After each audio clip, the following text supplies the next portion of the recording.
Good afternoon, everyone. Welcome. I think it's the first one of 2020. 2019 seems to have passed us by, and a great year of boxing in Britain, in America, of course, finishing with that wonderful event in Saudi Arabia where Anthony Joshua reclaimed the Unified World Heavyweight Championship over in Dallas for Jacobs against Chavez. And next week we kick everything off live on Sky Sports, live on DAZN from Miami, with a huge card. Super Bowl week in Miami. Demetrius Andrade against Luke Keeler, Tevin Farmer against Jojo Diaz, Danny Roman against Ahmad Aliyev, Jake Paul against Anderson Gibb, Adam's particular favourite. And can't wait to be in Miami next week ahead of the start for the UK. Of course, Kell Brook returning to the ring February the 8th at Sheffield Arena against Mark DeLuca. But Manchester, we're back here on March the 7th as well. We're here today with a great fight. Great fight. So many great memories in this very room here. See Anthony Crolla up the back. And of course I remember the great build-up to the fight between Scott Quigg and Carl Frampton at the Manchester Arena. So many press conferences in this room here. That was a feisty build-up. I think we're going to get exactly the same thing in this build-up as well. Between two great fighters in very similar positions. Both guys who have been a world champion in Scott Quigg, a world title challenger in Jono Carroll, great fight against Tevin Farmer at Philadelphia. Of course, Scott Quigg, former super bantamweight world champion, attempted to unify that. One of the biggest fights Manchester's seen in the Carl Frampton fight. This is an absolute must-win fight for both guys. I was gutted when we lost this fight in Saudi Arabia, and when we put it to him for March the 7th, Scott accepted. And of course, Jono jumped at it straight away. This is a must win for both guys. High stakes. And big card coming for March the 7th. Some of those here today, some of those in camp already abroad. We have the return of Hughie Fury. Good to see him back. Disappointed in Monaco, having fallen ill on that week, returning to also the venue where he fought for the World Heavyweight title against Joseph Parker. Scott Fitzgerald will be on the card as well. And also, late last night, we wait for final confirmation that Zach Parker will be on this card, fighting in an eliminator for the #1 spot for the super middleweight world title. Very important fight to become mandatory challenger to Billy Joe Saunders against Murdoch, the Australian, on this card as well. Ibrahim Nadim, great young fighter, with Paul Speak and Ricky Hatton now come through. Interested to hear Ibby talk, because I've only heard him say 3 words since we signed him. Made his debut on the Next Gen show, and a great young talent coming through. Jack Cullen returns on this card. What a fight with Felix Cash. Probably one of my favourite fights so far of 2019. Up, down in the first round, came back, looked like he was on the verge of stopping Felix Cash before losing the fight late on. And of course, Dalton Smith as well. One of the top GB talents come through, had a wonderful start last year to his career, will return to actually stepping up the rounds. So before we hear from all the fighters on this table, I'm going to pass over to the head of boxing for Sky Sports, Adam Smith. Thanks, Eddie. Fantastic to be back in Manchester, and I think this is the fight for Manchester. Like you, I was gutted that it was called off in Saudi, which was an amazing night for Anthony Joshua, for the whole of British boxing, and it gives us 2020 such a huge amount to look forward to. Really fantastic shows coming up in Sheffield with Kell Brook topping. We've got a load of stuff coming from the States, and obviously we've seen the likes of Dillian White coming back, and Derek Chisora, and obviously Anthony Joshua bringing his titles back. So there's so much ahead. Also the women as well. I was talking to Peter Fury earlier about Savannah Marshall. She'll be going great guns this year. Katie Taylor, obviously, maybe stateside, but it was it'd be great to have her here as well. It was fantastic in Manchester last time when she unified and then moved up and became a 2-weight champion. So some super stuff going on out there, and look, we're really pleased to be back. First of all, in Manchester. I walked in with Anthony Crolla, who still loves it, doesn't he? He's been working with us a little bit at the end of last year, doing a fantastic job on the safe side of the road. So we loved having him throughout his career. And we followed Scott Quigg throughout his. He's been a brilliant fighter. He's always been so down to earth, so easy to deal with, and wonderful to watch in the ring. And he's had a fantastic career already, becoming a world champion. And he mentioned that huge fight with Carl Frampton, and he goes on. His dedication is incredible, and I love that in Scott. I also love this guy, Jono Carroll. He's brilliant. I mean, talk about if Scott's been in good fights, this fella has been in some fantastic ones as well. You know, it was a terrific effort. We were there ringside when he pushed Devon Farmer the whole way. He's a colourful character. He's fantastic, and you know, they're both. It's just a brilliant fight to make, I think, and for the Manchester fight crowd as well. You know, you guys know your stuff up here, the likes of Ricky Hatton, Anthony Farnell, and Michael Gomez, Anthony Croller through the years, and you know, Scott Quigg's he's got some life left, I think, in the old dog. He looks fantastic, doesn't he? He always does. Jono Carroll will be pushing him all the way. It's a tremendous bill. Terrific fighters on the card. You know, Jack Cullen, what a great fight that was with Felix Cash. And great to see Hughie Fury back, and so many youngsters coming through. I think it's going to be a brilliant 2020, and we cannot wait to be here back in Manchester, where you guys love boxing, and you're going to love this show. It's a fantastic top of the bill, Eddie. Thank you, Adam. Dalton, welcome.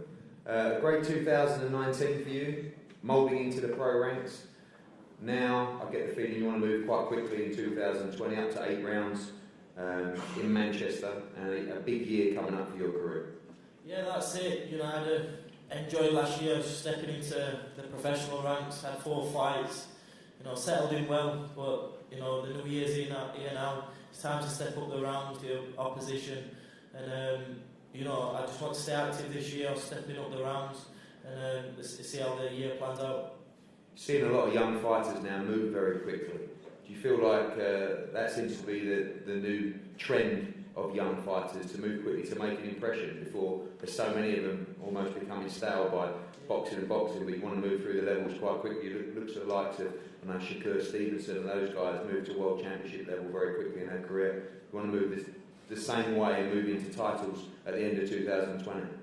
That's it, yeah. If it were up to me, you know, I'd say, yeah, I want to be in those big fights, but you've got to be realistic. You know, it's a tough game to be in. You've got to learn your trade. You know, sometimes it's not your ability, but you've got to become a 12-round fighter. You know, get the experience. But I just listen to my team, whatever they put in front of me. You know, I just do what they say. And, you know, obviously I've got the best promotional team around me to pursue me to.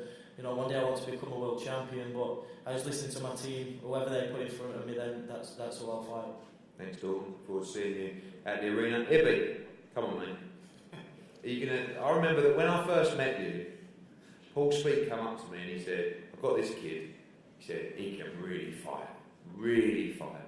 I watched you on the pads, knocking 7 kettles out of the pads with Ricky Hatton, and I came over. You introduced me, and you only said one word. You know, I'm going to call you the Silent Assassin. Is that right? That's going to be the new nickname for you. But you made your debut Next Gen Thursday night in London. You went on right at the end. This time, local fight for you, Manchester Arena. Looking forward to March 7th. Yeah, straight up. Go on. Thought that was going to be the one word. Ibby, put the mic down like this. You've got to learn these tricks. Yeah, first of all, I'd like to thank Eddie Matchroom and Sky Sports Boxing for giving me this opportunity to be on a great main event, the undercard of it. I'll show you all what I'm about on my channel. Yeah, but you've got a great amateur career, obviously, and what's the transition been like moving to the pros and obviously training with a Manchester great in Ricky Hatton? Still getting used to it, like, got to learn to plant my feet a bit more, learn a bit more power shots go.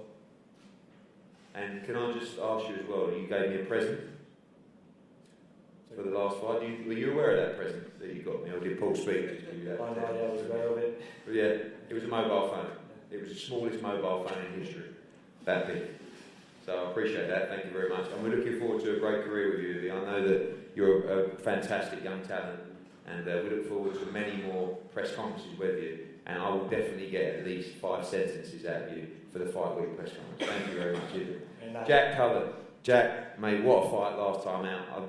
I guess you're still getting over that fight emotionally, because I've never been up and down so much in a fight in my life. The first round, you looked like you were completely out of that fight.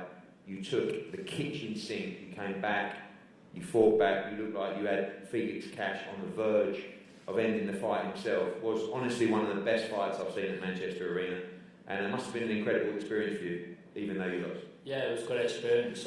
Just like to say thanks and get back out on these shows.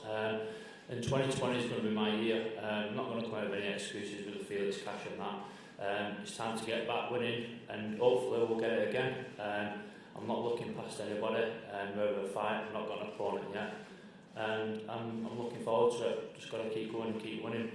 What did you learn from that cash fight? Like, did you feel that you started a little bit too fast, you were a little bit too erratic in that fight, or? To be honest, I just didn't. I wasn't myself. I'm not going to come out with any excuses. I wasn't myself, and I do know it happens again. I will be winning that fight. So hopefully, before the end of the year, it goes again. We'll get it again. It's a rematch I'd definitely love to make. And I know, speaking to Steve, we're a title fight on this card. We want to go straight back in to a big fight, hopefully a domestic fight as well, straight back into titles. Yeah, definitely. Hopefully. Thanks. Good stuff, Jack. Thank you. Hughie, welcome back. Welcome back. Of course, the arena where many feel like you could have become world champion in this arena against Joseph Parker. And now coming back, disappointment in Monaco. I remember seeing you fight week. Peter told me on a Wednesday you weren't well, you had the virus, you hoped you'd make that fight, couldn't get out, with a gutter for you after working so hard. But now, back in Manchester, and a huge year for you, huge 2020. Look at the heavyweight scene, you're right there. Yeah, 100%. I was absolutely devastated not to be able to fight in Monte Carlo for all that hard work in and stuff, but it's what it is, it just wasn't meant to be, but it's made us give us that bit longer to work on the stuff we've been working on. And yes, excited to be back in Manchester, where, like I say, where I fought for the world title. Wasn't my luck, but it's all about learning, and all these fights have put me to where I am today. It's made me a better fighter, and people's in for a shock the next time out, so it's going to be an exciting year. It's so easy to jump into fights, isn't it, in the division, because people are always looking for big fights and opponents. I mean, you look at Lucas Brown, got knocked out by Dave Allen, he's now fighting Otto Wiley. People step up and get opportunities all the time. This year, is it about taking the right fights at the right time? We know you jumped in against Povetkin, you've always gambled. You boxed Joseph Parker, you boxed Kubrat Pulev in Bulgaria, you boxed Alexander Povetkin. Is it about taking the right opportunity at the right time? Like I say, all them fights have really it's put me to where I am today and showed me that more experience and stuff we've been working on. So people's going to see in the next fight the stuff where I was going wrong and the mistakes I was making. So it's going to be a major turnaround, and like I say, when we get these fights, I would really want them fights again, because I was basically fighting with one hand and he still couldn't do no good with me. So they're the fights I do want again. You think we'll see in 2020 with the hands being fixed up, more aggressive Hughie Fury now letting your hands go? Because against Povetkin, I felt that you could have turned that fight around. Yeah, 100%. Like I said to you, it was frustrating for myself to not let that right hand go, and like I said, I kick myself all the time about it, but it's one of them. It happens, and people's going to see, not going to let too much away, but going to see a big difference. Good, look forward to seeing you in your hometown, March the 7th. Now you two boys, I don't know where this will come from, but I'm loving it, I've got to tell you, I'm loving it, because Jono Carroll seems it doesn't matter who you fight, you are just bang up for it. All of a sudden you change into this completely different person. Both of you, two of the nicest guys I've ever met, but this is personal for your careers, because this is absolute must win for both of you. Must win. And we've seen you out in Philadelphia getting ready with Tevin Farmer, and there was a guy, you two wanted to strangle each other before you fight. Now you're staying in his house. So we don't know if you'll end up in Bury in a few weeks' time after the fight and having some fish and chips with Scott Quigg. But for now, this fight is absolute must win for you guys. And I know you're looking to go in there and do a job on Scott Quigg on March 7th. Yeah, most definitely. First of all, I just want to thank Eddie, obviously, Adam, for having me on such a big show. I'm finally topping the bill again,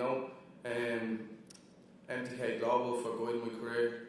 It's this to me, I thought after Saudi got cancelled, I genuinely thought Scott was at the bottom, and that's why I kind of have got personal. I had no issues with Scott or anything. I was just thinking, he banged on a bottle that. I did not drink alcohol on Christmas because he bottled it, you know what I mean? But this to me is definitely a career shift, I've always wanted the top bills. Always wanted top bills. Like, I remember sitting in this exact arena we were going to fight in when Scott fought Kiko Martinez. I remember sitting there just thinking, I can't wait till that's me. it's one of them things now. Now I'm finally here. You know what I mean? The same with Andy Crawler, I fought on this show under his cards. I just always wanted, I can't wait till that's my face up there. Everybody shall know. I'm delighted that's up there. You know what I mean? I'm just delighted to be topping these bills. And like you said, if you know me personally, I'm a really nice fella. I have no personal beef for anybody. This is strictly business to me. You know? Tevin Farmer, I was more than happy to go out and help him when he rang me to go out to Philadelphia to help him for his fight with Jono Diaz, which is going to be a fantastic fight. So make sure you tune on for that one. That's going to be amazing. I'm actually half disappointed that I'm not going to be there and be able to watch it live as well, because now I've got to go ahead for my own fight, so I'm going to be going back to Spain, working my ass off to smash Scott Quigg up. So the thing is, I've been over here the day after Christmas. I left at like 4 o'clock in the morning to go over to Philadelphia to help Tevin Farmer. I didn't even see my baby play with her toys because we had so much to do on Christmas Day. We went out for dinner and that. Haven't even seen my baby play with her toys that we got for Christmas. So that's how much I want this sport, you know. I want to gain as much experience as possible. And we're going over and doing that camp with Tevin Farmer. It was just a real eye-opener for me, you know. I welcome failure. A lot of boxers don't. I welcome failure. I like when I fail sometimes because it means that I'm pushing myself hard enough. You know what I mean? I'm going for my goals. I don't want to go through my whole career and not have a loss. So that loss to Tevin Farmer, it was something that, I don't know, it woke me up. It started that fire again in my belly. You know what I mean? When you're fighting these people who you're beating all the time, that's not fun to me. The reason I'm a boxer is to test myself and be the best fighter I can possibly be. And that's why I jumped at the Tevin Farmer fight. I'm now jumping at the Scott Quigg fight. Anything that's going to push me mentally, physically, I'm 100% game for. Because that's why I'm in the sport of boxing. And that's why boxing is so great. You know what I mean? It keeps me disciplined, it keeps me focused, it gives me guidance in my life and in my career. This is going to be a fantastic fight. You know, I've been over there, it was like some Apollo Creed and Rocky shit, you know, sitting there watching the fight back with Tevin Farmer, and he was telling me some things that I should have done right, but some things that I was doing right, and then some things that I was doing too much. You know what I mean? He was saying, look, you're being greedy there, mate, you're being greedy, I capitalised on you there, and I swallowed the pill. I was being greedy at times. You know, when I caught him and I kept walking, there was times where they were just arm punches. So then, from the spar, even from the first spar that I had with Tevin Farmer to the last spar, I was almost a different fighter from being over there, because I challenged myself mentally, physically, and I pushed myself every day. I was still trying. Some people go away in camps, and I've had it with my own sparring partners, and they just spar. You know, I was trying twice a day when I was over there. I wanted to push Tevin Farmer to his max when every time we had a spar, because I'm not sparring partner for anybody. You know what I mean? So even in the spar, I want to take Tevin's head off, and Tevin knew that. You know what I mean? I want to push myself and push himself. And Tevin's definitely ready for his fight. But I was doing 8 rounds with Tevin at times. The man was sparring 14 rounds and all, you know? But then there was one time the other sparring partner didn't show up and I done 8 rounds. Not a bother, we're the world champion. This is last week.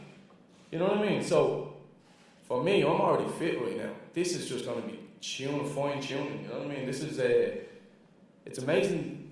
Obviously, I was disappointed that the fight didn't happen in Saudi Arabia because it was such a big bill and everything else.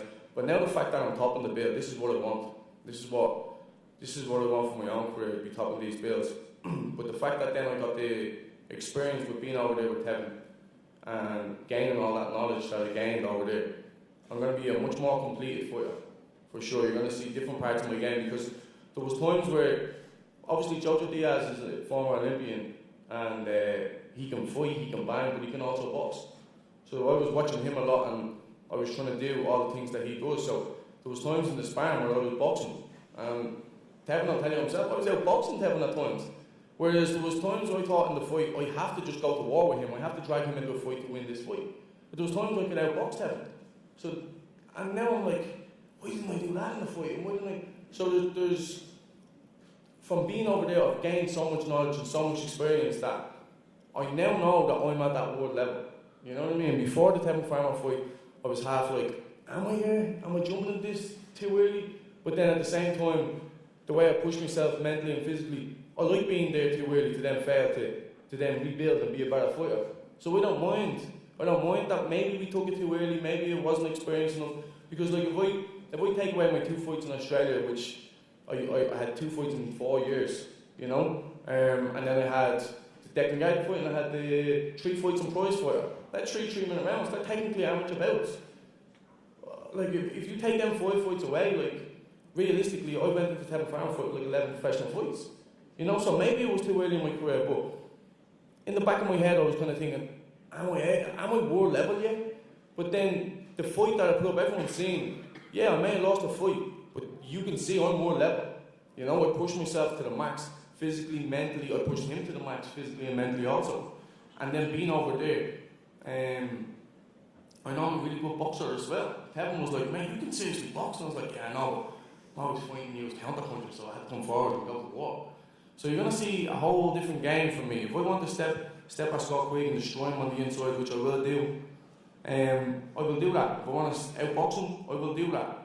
I just feel that I'm faster hands, I'm the naturally bigger man, I'm faster footwork, everything. I just think I'm a better boxer than Scott Quigg, but at the same time, he's probably a bigger name right now, and that's what I want. So I'm really looking forward to this fight. Don't miss it, don't blink, because this could be over in a heartbeat. It's going to be a great night, I cannot wait. Just quickly on those styles, obviously Scott Quigg's style is very different to Tevin Farmer's style as well. A lot of people just saying this is going to be an absolute all-out war. You know, Scott Quigg loves to come forward, loves to exchange, you know, heavy puncher himself. Do you see that, obviously, the differences between the styles of Tevin Farmer and Scott Quigg are vast, but do you see this going to the trenches? Do you see this being a war? We know you said you're capable of doing both, but we also know you love to scrap as well. Yeah, most definitely. Everyone that ever watched one of my fights, even when I'm trying to box, I still go to war. You know what I mean? I think it's just the Irish blood in me or something. I don't know what it is. I just like to go to war sometimes. And then at the same time, it's like... you win that way against Quigg as well? If you yeah, most definitely I win that way against Quigg because I throw the 3rd highest punches in title issue. It's like 1,200 punches or something in that weight division. Manny Pacquiao was at that weight division. That means I throw more punches than Manny Pacquiao in fights. Quigg probably throws about 11 shots around. You know what I mean? I'm the one going to make this fight exciting. I'm the one, the fresher, younger fighter, the hungry man. I want what he's already gained and what he's already accomplished. I want world titles, and I will gain world titles, and I'm 100% going to get world titles, either 2020 or 2021. Mark my words on that. And I don't say things just for the sake of saying things. Anything that I say I'm going to do, I always accomplish in my life. You know, many times people said, oh, you can't do that, or don't do that. Like prize fighter, for example, I got told by 1 or 2 people, don't do that. And I actually got told, do not take a Declan Gallagher fight. This is a setup, mate. You know you're going to lose this fight. And I said, yeah, but it's an opportunity. You know what I mean? When opportunities come up in life, you need to take them with both hands. And I've done it my whole career. Like, there's never one time that I've turned down a fight and said, no, I don't want to fight him because I think he's too good. No, if I think he's too good, it's going to make me work harder in training. You know, so I'm going to prepare for Scott Quigg to go to war, and I'm not going to prepare for the Scott Quigg that fought maybe Valdez. I'm going to prepare for the world champion Scott Quigg, the very best in him. And I hope he comes with his best, because I know I'm going to become my best. Thank you, Jono. Scott, welcome. It's been a long time since you've been sitting here, a long, long time. You had to listen to that. Your thoughts on firstly being back. I was starting to work because my parking ticket was never going to run out in the capital. Firstly, being back in Manchester, obviously you've had a huge amount of time in America with Freddie Roach back now, with Joe Gallagher and the boys. This is a big moment for you, big night. You've experienced, you know, the highs and lows of becoming a world champion, losing the unified bout here in this city, and as I said to Jono, absolute must-win fight for you on March 7th. Yeah, definitely. First of all, it's good to be back. Back in Manchester, exciting. Been out of the ring a long time. Very frustrating time. But through all that frustration now, I'm back with Joe, and really looking forward to March 7th. Obviously, this fight is one that I know you so well. You love to fight, and you know I know that how gutted you were when the Saudi fight fell through as well. But you always wanted to reschedule this fight because not just for things that have been said by Jono, but this is a fight that you fancy and you see can be so exciting stylistically as well. Yeah, without a doubt. You know, obviously, we're very frustrating with the injury and it having fell through on the Saudi show. but no, this is a fight that really excites me. He's gonna, he says what he says, but he's gonna come, try and have a go, but he'll get demolished. And it's as simple as that, John. I come, like to have a fight, gonna entertain the crowd, and 2020 it'll be a very successful year for me. Is there no secrets in this fight in terms of the tactics and the style, seek and destroy of Jono Carroll? I mean, he talked about the different parts of his game and the ability to box and move or stand and have a war. We're going to see the same Scott Quigg who's going to come and try and do a job on Jono Carroll, like you did to Kiko Martinez in the same arena. Yeah, I mean, there's no secret, to be honest with you. I'm going to come, get in the middle of that ring, and then if he wants to come and have it, I don't think he will, though, to be honest with you. I think he'll be on his bike. But other than that, like I said, I'll be there. I'm coming to fight, and we'll see if he backs up everything he's saying. Do you feel that you're at another level to Jono Carroll? I mean, you have boxed, say, at a higher level consistently. Of course, he's had a great performance against Tevin Farmer as the IBF mandatory as well, but you have been at that world level as a world champion for a long time. Still got stuff to prove, having been out for so long. I guess the question marks now are, does Scott Quigg still have it? Is this the right time for Jono Carroll? And I guess you've got a lot to prove to yourself and to those people to get yourself back in contention to fight for the world title. Yeah, without a doubt. Obviously, I've boxed at a high level. My career, I've been world champion. I know I've still got it. I know I can still do it. Obviously, when I was out in the wildcard training over there, the way I was preparing for fights over there, the sparring I was doing, I know I've still got it, and I'm improving. And on myself, everybody, all the doubters, everybody who rightly so questions to see has he still got it with being out being so long. I'll show them that no, there's still plenty left in the tank. Thank you, Scott. Finally, I'll ask both guys predictions for the fight. Obviously, it's for the week. Jono, talk about the different styles that you might bring to this fight. Do you get Scott Quigg out of there inside the distance, or is it a case of any which way on March the 7th? Any which way, of course. I never say I'm going to knock this out, that out, because I'm not a big puncher, I'm a volume puncher. What I am working on my game is sitting down on these shots and starting to work with these shots.